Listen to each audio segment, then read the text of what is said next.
So today we are going to continue working with unit number 4 called Life at Home, right? So I am going to ask you first to please open your book in page 40, exercise 1, vocabulary, okay? So let's go to page 40, exercise 1, vocabulary. We have vocabulary for household chores, okay? So this is what we're going to do. I am going to go ahead and read out loud the 8 phrases that we have here in the box.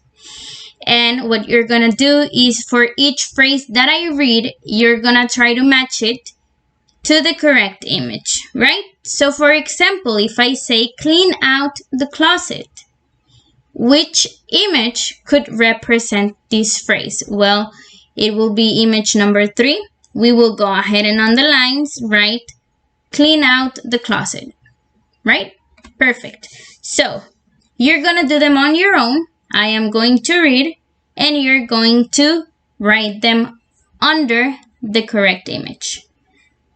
The second phrase, drop off the dry cleaning. Phrase number 3, pick up the magazines. Phrase number 4, take out the garbage. Phrase number 5, clean up the yard.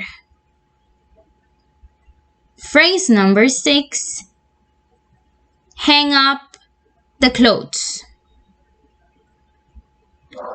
Phrase number 7, put away the dishes. And lastly, phrase number 8, wipe off the counter. Okay, perfect. So these phrases that I just read for you are actually called phrasal verbs. Okay? And this is our first grammar topic. Phrasal verbs. So, what is a phrasal verb? Excellent question.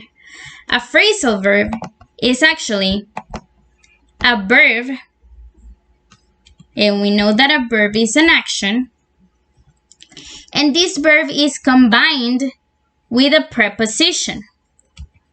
A preposition is a word that shows relationship between a noun and another word. Okay?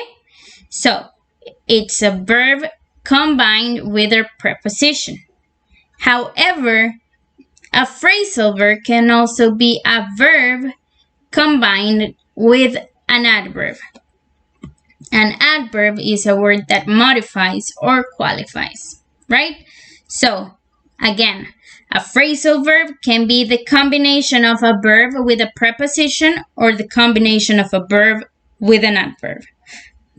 Okay, so when you put together these two things, they actually acquire a different meaning. They are not going to have the same meaning as the verb itself, but they are going to change their meaning. They will have a different definition. Okay, so before we go ahead and continue with the examples of separable phrasal verbs, I do want to show you some examples of prepositions or adverbs in case you don't remember very well what the difference is between them or you don't remember what the words are. I will go ahead and show you some examples. Here we have a list of 100 prepositions. Most of them you might not know them. Some of them you do know them and you do use them a lot. For example, we have above, we have as, we have at, we have in, we have off, we have on top of, out, over, etc. So these are the prepositions, right? Now, what is the difference between these and adverbs? Well, adverbs, we have different types of adverbs. We have, for example, how, where, when, how much, and how often. So the ones that I would like you to focus on the most is, are these, the ones that are in the column of where. Here you might remember, for example, above, you might remember back, behind, below, okay? So these are the prepositions and these are the adverbs, okay? Perfect. Now, let's go ahead. Separable phrasal verbs. In this, you are able to insert other words into the middle of the phrasal verb. Okay, what do I mean with this? We have, for example, take back. Take back is a phrasal verb, right? Take is a verb and back is an adverb. So here we have a phrasal verb. Let's look at the example number 1. It says, I need to take back the shirt I lent you. Here we are using the phrasal verb. However, if I want to separate this phrasal verb, what do I have to do? Well, I have to insert in the middle my subject. Let's go ahead and look at example number 2. It says, where's that shirt I lent you? I need to take it back. Take it back. Here I have my verb and I still have my adverb. However, in the middle, I am inserting my subject. In this case, it's the pronoun it, right? So it can change from take back to take it back. Here we are separating our phrasal verb. So basically a phrasal verb, a separable phrasal verb, can be used in the following ways. You can have the verb and next to it you can have the preposition or adverb, or you can have the verb next the subject and at the end the preposition or adverb. Okay? Perfect. So, in your notebook, you're going to write activity number 1. I want you to go back to exercise 1 in page 40. And I need you to write the 8 phrasal verbs that we have there as separable phrasal verbs. For example, in the book, we had the first phrase, clean out the closet. What am I going to do? First of all, I am going to identify my subject in here. What am I talking about? So I am talking about the closet. The closet is my subject. So what do I do? Instead of saying clean out the closet, I bring my subject in the middle and it will say clean the closet out. Right? Perfect. So we're gonna go to page 40 again and we're gonna do the same thing. Now with the phrase that we have here, clean up the yard. What is my subject in here? My subject is the yard. So I will go ahead and bring my subject into the middle of my phrasal verb. And instead of saying clean up the yard, I am gonna say clean the yard up. Okay? So you're gonna do the same thing with the rest of the phrases, okay? Each one of the phrases that we have here, you are gonna write them in your notebook, but separated, okay? Perfect. Now, once we are done with this exercise, we're gonna go to page 41, exercise number 3, and we're gonna have to answer letter A and letter B. Let's go ahead and read the instructions. In letter A, we have rewrite the sentences. So we have 4 sentences, and what we need to do with those sentences is rewrite them, but with a separable phrasal verb. Okay? So if in here they are together, over here we are gonna separate them. So we have a number 1. It says, let's hang up the dry cleaning.